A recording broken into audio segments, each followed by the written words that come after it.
ก็เป็นอีกวันหนึ่งหรือว่าวันเป็นวันอุโบสถหรือเรียกว่าวันพระแต่ภาษา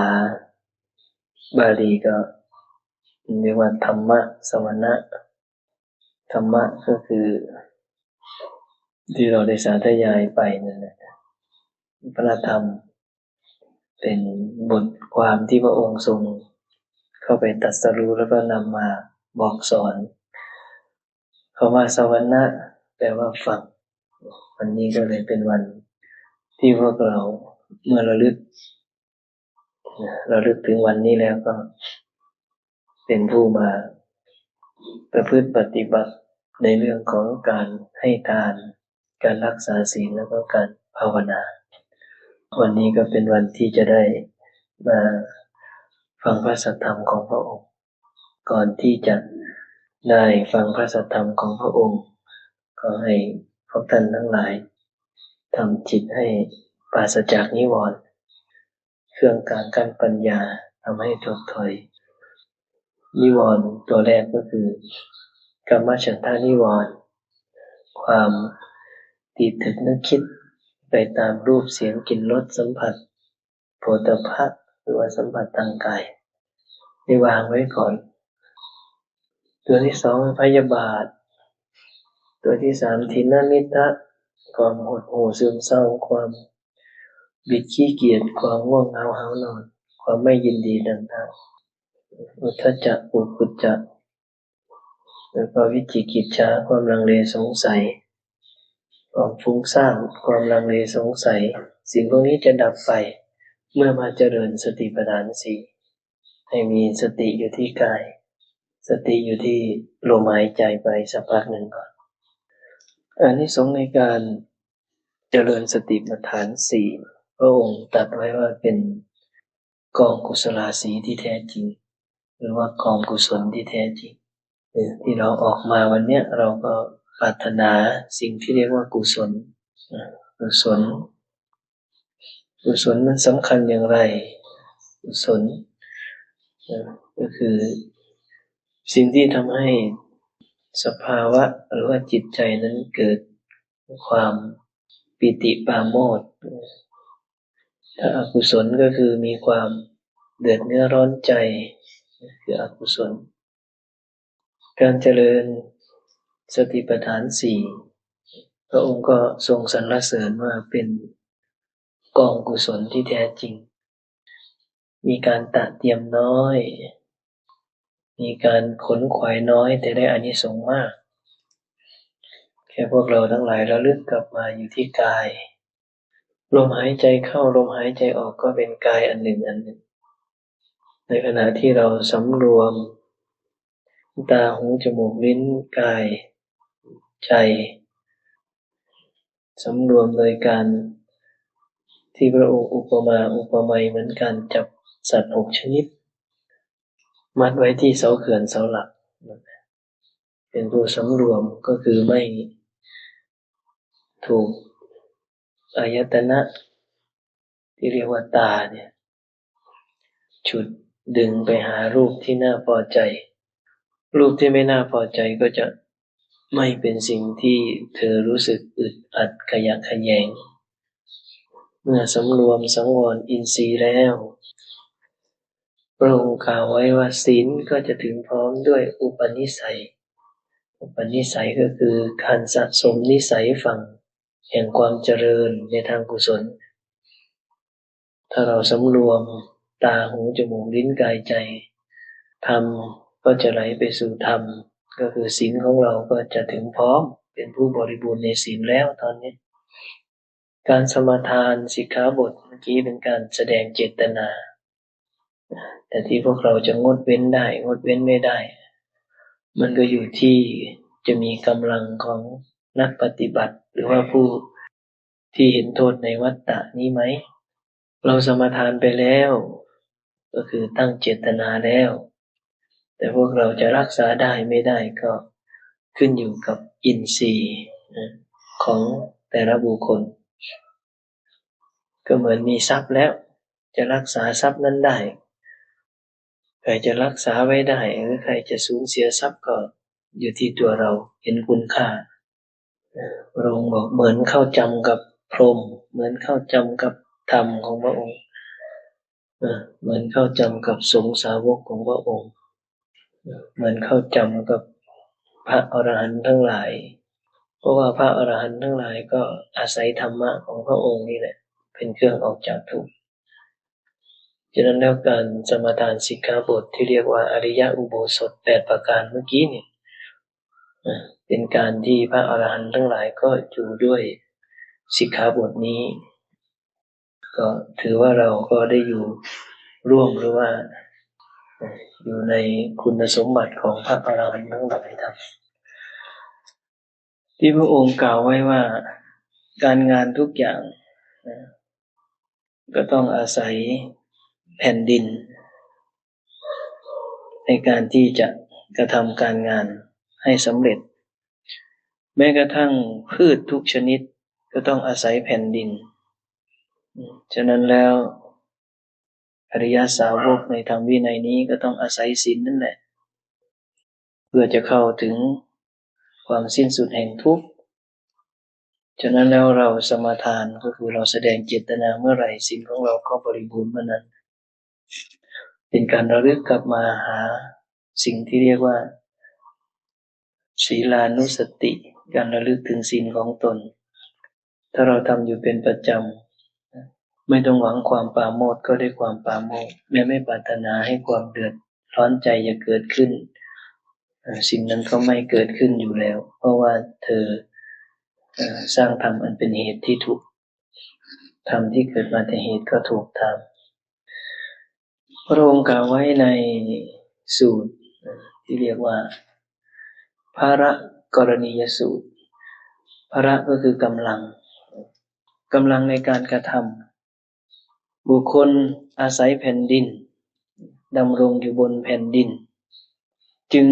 ทำได้การทำงานที่จะพึงทำด้วยกำลังเหล่านี้อันบุคคลย่อมกระทำได้โดยอาการอย่างนี้แม้ฉันใดภิกษุอาศัยศีลตั้งอยู่ในศีลแล้วพึงเจริญอริยมรรคมีองค์8พึงเจริญอริยมรรคประกอบด้วยองค์8กระทำให้มากซึ่งอริยมรรคอันประกอบด้วยองค์8ฉะนั้นเหมือนกันถ้าอริยสาวกทั้งหลายได้มาเสพพบธรรมะของสัพพุรุษได้เข้ามาหาสัพพุรุษก็จะรู้ว่าธรรมวินัยของพระศาสดานี้ไม่มีหนทางไหนเลยที่จะออกจากกองทุกข์ทั้งปวงได้นอกจากหนทางเดียวที่เรียกว่ามัชฌิมาปฏิปทาคืออริยมรรคมีองค์8ถ้าพวกเราอยากสร้างอริยมรรคมีองค์8ให้มีประสิทธิผลเกิดขึ้นก็ต้องมาอาศัยพื้นฐานสิ่งที่เรียกว่าศีลแต่ถ้าเราไม่มีศีลเลยพระองค์ก็ตัดไว้เอื้ออนุเคราะห์ไว้ในขณะที่พวกเราทั้งหลายสำรวมอินทรีย์สังวรอยู่ระลึกได้กลับมาเมื่อไหร่ตาหูจมูกลิ้นกายใจ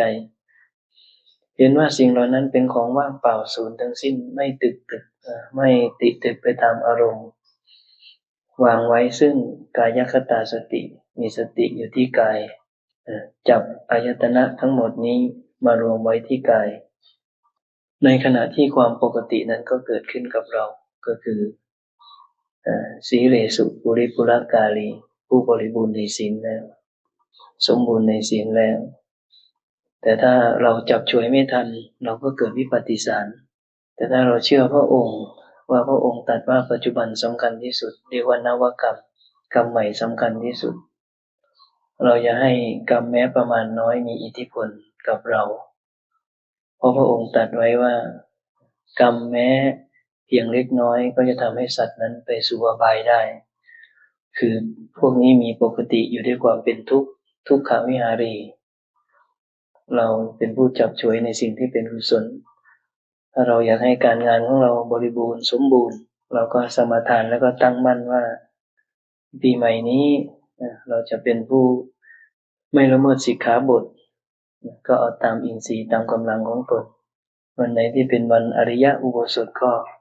มาประพฤติปฏิบัติดู เพราะว่าพระองค์ใช้คำว่าอริยอุโบสถ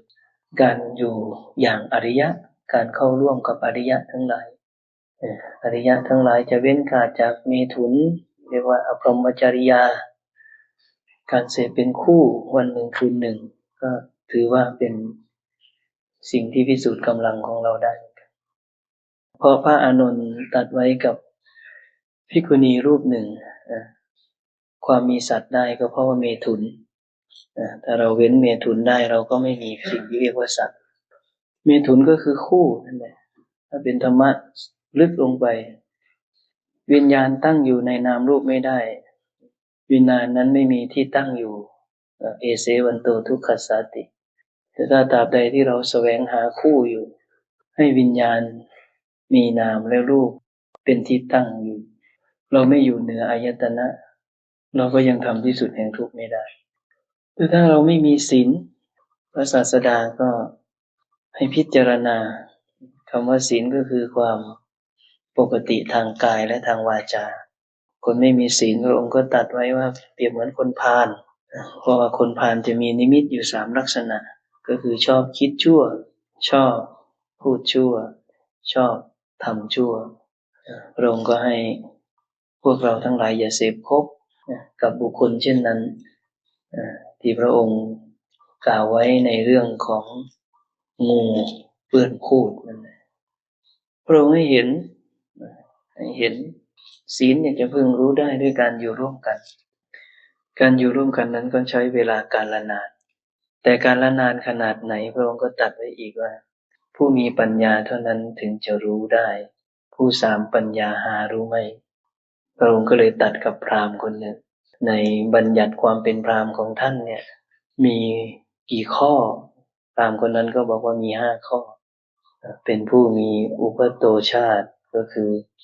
ทั้งพ่อทั้งแม่มีความบริบูรณ์7 ชั่วโคตรมีผิวพรรณงามและข้อสุดท้ายมีแล้วก็มีศีลแล้วก็มีปัญญาพระองค์ก็เลยว่าตัดออกได้ไหมยังจะเหลือความเป็นพราหมณ์อยู่ไหมโสนะก็ตัดออกทีละข้อทีละข้อตัดข้อ1ออกตัดข้อ2ออกตัดข้อ3ออกเหลือข้อ4เรื่องของศีลเหลือข้อ5เรื่องของปัญญาพระองค์ก็ถามต่อไปอีกแล้วตัดลงอีกได้ไหมพราหมณ์ก็บอกว่าไม่ได้แล้วเพราะว่า2อย่างเนี่ยต้องอาศัยกันพระองค์ก็บอกว่าชั้นใดก็ชั้นนั้นเปรียบเหมือนบุคคลล้างเท้าด้วยเท้าล้างมือด้วยมือศีลอยู่ที่ใดปัญญาก็อยู่ที่นั่นปัญญาอยู่ที่ใดศีลก็อยู่ที่นั่นบุคคลมีศีลก็คือมีปัญญาบุคคลมีปัญญาย่อมเป็นผู้รักษาศีลปีใหม่พวกเราก็ให้ตั้งสมทานไว้แล้วกันเราอยากเป็นผู้บริสุทธิ์บริบูรณ์อยากทำที่สุดแห่งทุกข์อยากให้อานิสงส์ของศีลนั้นปรากฏในทิฏฐธรรมก็จงอาศัยศีลนั่นแหละเป็นบาตรฐานแล้วก็เจริญภาวนาเพราะว่าอนันตรยกิจก็คือกิจที่จะส่งผลในปัจจุบันก็คือสมาธิ8 ระดับแต่ถ้าคนไม่มีศีลพระองค์ให้พวกเรารีบออกห่างอย่าสมาคมไม่ควรคบไม่ควรเข้าใกล้พระศาสดาตรัสว่าภิกษุทั้งหลายนักบวชชนิดไรที่ทุกๆคนควรขยะแขยงไม่ควรสมาคมไม่ควรคบไม่ควรเข้าใกล้ภิกษุทั้งหลายนักบวชบางคนในกรณีนี้เป็นคนทุศีลมีความเป็นอยู่เร็วทรามไม่สะอาดมีความประพฤติชนิดที่ตนเองนึกแล้วก็กินแหนงตัวเองมีการกระทำที่ต้องปกปิดซ่อนเร้นไม่ใช่สมณะก็ปฏิญญาว่าเป็นสมณะไม่ใช่คนประพฤติพรหมจรรย์ก็ปฏิญญาว่าประพฤติพรหมจรรย์เป็นคนเน่าในเปียกแฉะมีสัญชาติหมักหมมเหมือนบ่อที่เทขยะมูลฝอยภิกษุทั้งหลายนักบวชชนิดนี้แลที่ทุกๆคนควรขยะแขยงไม่ควรสมาคมไม่ควรคบไม่ควรเข้าใกล้ข้อนั้นเพราะอะไรภิกษุทั้งหลายเพราะเหตุว่าถึงแม้ผู้ที่เข้าใกล้ชิดจะไม่ถือเอานักบวชชนิดนี้เป็นตัวอย่างก็ตามแต่ว่าเสียงร่ำลืออันเสื่อมเสียจะระบือไปว่า คนคนนี้มีมิตรเลวมีเพื่อนทรามมีเกอลามกดังนี้ภิกษุทั้งหลายเปรียบเหมือนงูที่ตกลงไปจมอยู่ในหลุมคูดกัดไม่ได้ก็จริงแลแต่มันอาจทำคนที่เข้าไปช่วยยกมันขึ้นจากหลุมคูดให้เปื้อนด้วยคูดได้ด้วยการดิ้นของมันนี้ฉันใดภิกษุทั้งหลายแม้ผู้เข้าใกล้ชิดก็ไม่ถือเอานักบวชชนิดนี้เป็นตัวอย่างก็จริงแลแต่ว่าเสียงร่ำลืออันเสื่อมเสียจะระบือไปว่าคนคนนี้มีมิตรเลวมีเพื่อนทรามมีเกอลามกดังนี้ฉันนั้นเหมือนกันเพราะเหตุนั้นนักบวชชนิดนี้จึงเป็นคนที่ทุกๆคนควรขยะแขยงไม่ควรสมาคมไม่ควรคบไม่ควรเข้าใกล้พระองค์ก็บอกให้เตือนภิกษุทั้งหลายเมื่อเห็นด้วยตาแล้วก็อย่าพึ่งพิจารณาก็ใช้เวลาในการละนานก็อย่าใช้เวลาแป๊บเดียวก็จงใช้ปัญญาแยกแยะออกแต่ถ้าพิจารณาแล้วพึงสันนิษฐานว่าบุคคลคนนี้เมื่อเราเข้าไปเสพคบแล้วจะเกิดอันตรายต่อเราพระองค์ก็ให้หลีกไปเสียถ้าอานิสงส์ถ้าเรากระทำได้ถ้าเรารักษาได้พระศาสดาก็ให้เห็นว่ามันมีอานิสงส์ที่จะเกิดขึ้นเกี่ยวกับผู้ที่ทำศีลนั้นให้บริบูรณ์แม้เธอทั้งหลายเนี่ยได้เห็นกษัตริย์มหาศาลพราหมณ์มหาศาลหรือขหบดีมหาศาล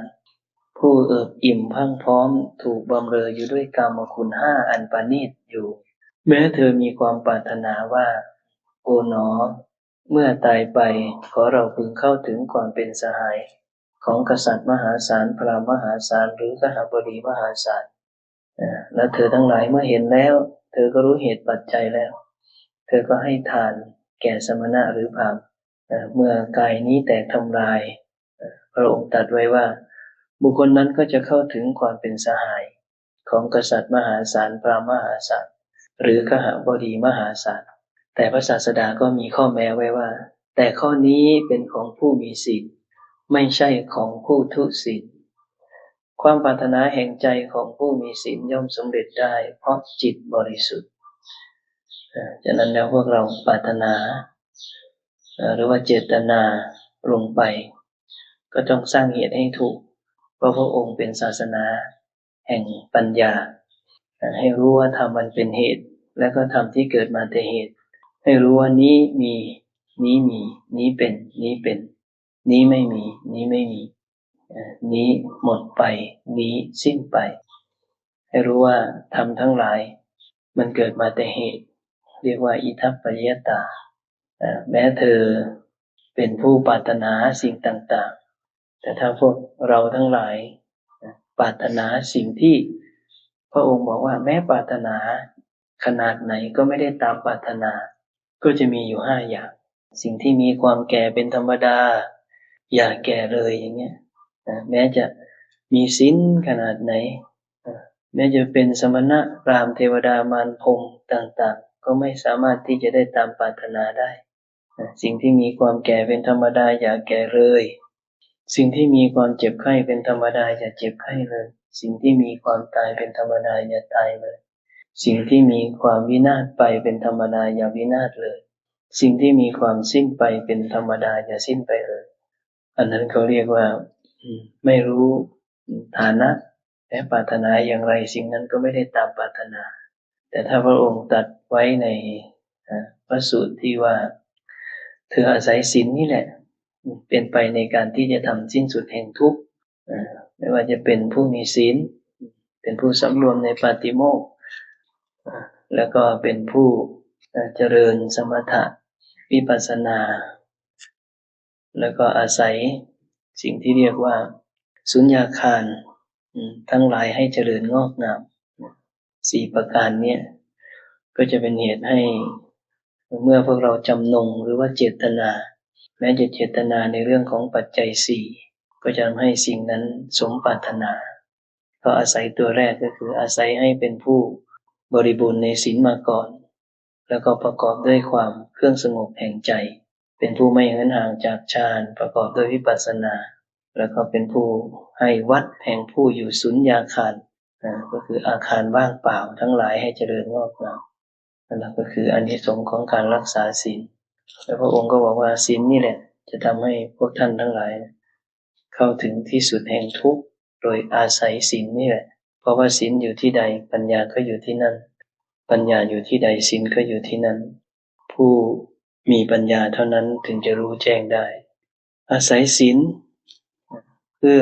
กำจัดราคะอาศัยศีลเพื่อเจริญอริยมรรคและก็ยังลงสู่อมตะอมตะก็เป็นชื่อหนึ่งของนิพพานก็นิพพานก็คือสภาวะหนึ่งที่มันมีแต่ความมีนั้นมันไม่เกิดปรากฏมันไม่เสื่อมปรากฏเมื่อตั้งอยู่ไม่มีภาวะอย่างอื่นทำให้เสื่อมปรากฏสิ่งพวกนี้มันเป็นสิ่งที่พระองค์บัญญัติขึ้นแต่มันเป็นสิ่งที่ไม่สามารถที่จะเข้าไปรู้แจ้งได้ในดินน้ำไฟลมที่จะยังลงได้ในตรงนั้นฉะนั้นถ้าเราอยากทำที่สุดแห่งทุกข์เราก็มาทำในฝ่ายที่มันมีปรากฏอยู่ตรงเนี้ยราคะของเราเนี่ยมันมีอยู่มันจางคายหรือยังโทสะของเรามันมีอยู่มันจางคายหรือยังโมหะแห่งความเป็นผู้หลงอยู่มันจางคายหรือยังเมื่อจางคายแล้วก็เห็นว่าทุกอย่างทั้งปวงนั้นมันไม่ใช่ของเรามันไม่ใช่เป็นเรามันไม่ใช่ตัวตนของเราการที่จะเห็นตรงนั้นก็ต้องอาศัยความวิเวกความสงบกายความสงบใจอาศัยวิราคะเห็นความจางคายลงและอาศัยนิโรธเห็นมันดับเมื่อดับแล้วก็ไม่คว้าต่อก็คืออาศัยโอสถะคือสลัดคืนที่พระองค์ทรงกล่าวไว้ว่าภิกษุอาศัยศีลตั้งอยู่ในศีลแล้วพึงเจริญอริยมรรคอันประกอบด้วยองค์8กระทำให้มากซึ่งอริยมรรคอันประกอบด้วยองค์8ย่อมเจริญสัมมาทิฏฐิอันยังลงสู่อมตะมีอมตะเป็นเบื้องหน้ามีอมตะเป็นที่สุดย่อมเจริญสัมมาสมาธิอันยังลงสู่อมตะมีอมตะเป็นเบื้องหน้ามีอมตะเป็นที่สุดอมตะก็ชื่อแห่งนิพพานนิพพานนั้นไม่ได้มีด้วยการติตึกนึกคิดขึ้นมาแต่วางในส่วนของสังคตะได้นิพพานก็เป็นที่ปรากฏดูก่อนภิกษุทั้งหลายภิกษุอาศัยศีลตั้งอยู่ในศีลแล้วพึงเจริญอริยมรรคอันประกอบด้วยองค์8กระทำให้มากซึ่งอริยมรรคอันประกอบด้วยองค์8อย่างนี้แหละปีใหม่นี้ก็ให้พวกเราทั้งหลายสมาทานหรือว่าตั้งมั่นในสิกขาบทที่ตัวเองทำให้บริบูรณ์แล้วก็จงตั้งมั่นอันไหนที่ยังไม่บริบูรณ์ก็พึงใช้ฉันทะวายามะนั่นแหละใช้ความเพียรแล้วก็ใช้สติสัมปชัญญะในการที่จะทำสิ่งที่เป็นกุศลเพราะอะไรเพราะว่าร่างกายเนี่ยมันไม่เคยรอมันไม่รู้ว่ามัจจุราชมันจะมาผัดเพี้ยนในชีวิตนี้ตอนไหนก่อนที่กายเน่าของพวกเรานี้จะแตกสลายก็จงรีบทำที่สุดแห่งทุกข์ให้ได้ด้วยกันทุกท่านทุกคนเถิดเจริญธรรม ขอท่านอาจารย์ทุกท่าน